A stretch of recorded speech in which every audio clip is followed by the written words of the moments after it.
President Biden announces a new plan to fight inflation and lower gas prices at the pump. Inflation hits 8.5%, the worst in over 40 years, and world leaders make new plans based on fear or lack of fear of President Joe Biden. All this and more. If you're a subscribed member of my community, then welcome back. And if you're not, consider subscribing right now. You watch this channel each day because I keep you in the loop on what's really going on in Washington, D.C. with President Biden and the U.S. economy. So let's jump right in. By the way, thank you guys so much for giving these videos a like. I really appreciate it and just enjoy bringing you guys the news so much each day. Well, President Biden is back on the road to try and win over voters, especially in key swing states where he's down significantly.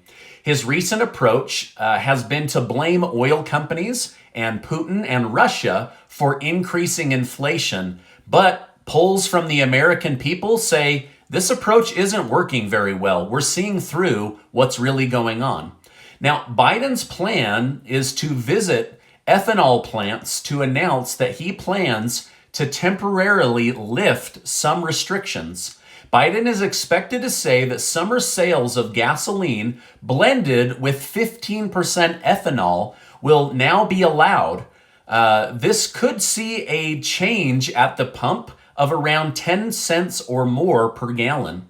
He also plans on addressing inflation later today, where he will discuss all of the different executive tools at his fingertips and how he plans to combat inflation. But let me tell you about one of them today. So one of the tools is inflation. Now, Biden is getting a lot of pushback because he wants to be known as the green president. Some environmentalists have voiced their concern over allowing more ethanol to be used to bring down the price of gas. This is because ethanol puts off black smoke. A main reason is also the fact that many corn-based products such as Doritos and tortillas or corn-fed beef prices, which are already up 34%, could be going up even more as the production of ethanol overtakes the need for the production of food products. So essentially, it's just algebra, right? You change one thing on one side of the equation, it changes it on the other side. So the price of food might go up to bring the price of gas down by about 10 cents a gallon. So on one hand, this could contribute to the food shortages that we're hearing rumors about. On the other hand, it might make things a little bit more affordable at the gas station. After the White House warned of what they call Putin price hikes, new consumer price index data was released. The data suggests that the cost of consumer products are increasing at the fastest rate we've ever seen in the last 40 years. Inflation data is trending towards inflation getting worse. So I'm very interested to hear what Biden's plans will be later today on how he plans to fix this. Right now, we're sitting at 8.5% inflation. But Biden's White House says these Putin price hikes, they're just terrible, but then took no responsibility for any role they've played in combating inflation or gas prices. In fact, a senior White House advisor named Jesse Lee said, if you don't believe these price hikes are because of Putin, then you must be a Republican. So basically, he just threw it in anyone's face. If you don't believe the propaganda or the messaging or the bullet points that we've put together from the White House, then you must be a Republican. All right, now when asked about the high inflation cost, Jen Psaki said, it was expected, what with all the Putin price hikes. So again, the drum they're beating to the media and the American people is Putin price hikes, Putin price hikes, Putin price hikes. Americans aren't the only ones keeping a close eye on what President Biden does. The world is watching Biden, according to several sources, and opposing what he's doing. And many are saying they have no fear of President Biden or the West. This is not good, right? Many believe that the horribly planned withdrawal from Afghanistan basically put the U.S. military on the world stage, and it showed that we don't know what we're doing. And so because of that, They believe they've been given the green light to do whatever they want. Even though the United States says they strongly oppose war around the world, they're not doing much to keep it from happening. So, is America stepping back as the world police, or should they be stronger than ever? Now, did you know that thousands of Americans and rightful visa holders are still trapped in Afghanistan? I'll bet you didn't know that because the media never talks about it. But we still have brothers and sisters stuck over in Afghanistan. Pretty sad. Now, while the West sits and watches, Russia and China have already voiced support for one another. Russia said in a statement, the Russian side reaffirms its support for the One China principle, confirming that Taiwan is an inalienable part of China and opposes any form of independence of Taiwan. Now, while Biden has verbally stated that it is against China invading Taiwan, they've not done much to prevent it, except for maybe threatening sanctions, right? Now, some believe Biden needs to be stronger and more clear and direct with China, that the United States will not allow China to overtake Taiwan. But so far, China doesn't seem scared or deterred at all. What do you think?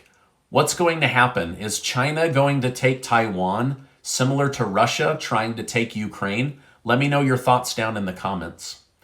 Ukrainian officials have announced that they believe Russia is now using chemical weapons against small groups of Ukrainian citizens. The report came from a Ukrainian group that, although they side with neo-Nazis in nature, the National Guard of Ukraine says, we believe their reports are true. There are many people in Ukraine that have suddenly developed respiratory failure from an unknown poison. And so they're saying it must be chemical warfare. Now, if this is proven true, this changes a lot and could push us into war. So I'll keep you up to date on that. However, President Zelensky has stated that he takes this threat very seriously and is calling on the West to implement a ban on all oil trade with the country of Russia. The Biden administration has announced that they are preparing a statement on the matter, but won't release it until the chemical warfare is officially confirmed. However, it isn't likely that Europe is willing to plunge their economy into a deep recession by banning Russian oil, so it probably won't happen. A columnist and longtime Putin critic for the Washington Post was arrested in Moscow. The arrest came after a CNN interview where he stated the regime is filled with murderers. Putin is doing his best to control public opinion of himself and the military operation in Ukraine. He does not take well to being badmouthed and arrests just about anybody he has opposing opinions from. President Joe Biden's sister, who is also his campaign manager, was recently interviewed and questioned about Hunter Biden. In the interview, she stated she largely blames President Donald Trump for the backlash against the Biden family. When questioned about the controversial business dealings that have now been proven as fact, she stated, there isn't anything to talk about. So, according to her, the Biden family problems being showcased in the media are all Donald Trump's fault.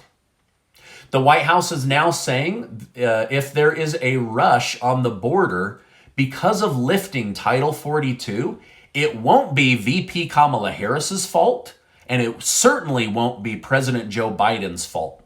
They say it is Congress's fault for not working to reform immigration. So the White House says, we're about to open the floodgates on the southern border, but we're not going to take any responsibility for what happens next. It's going to be very interesting to see at the end of May if there are 5, 10, 15, 18,000 people trying to cross into the United States every single day. This is what's predicted by Democrats, not by Republicans, but by Democrats.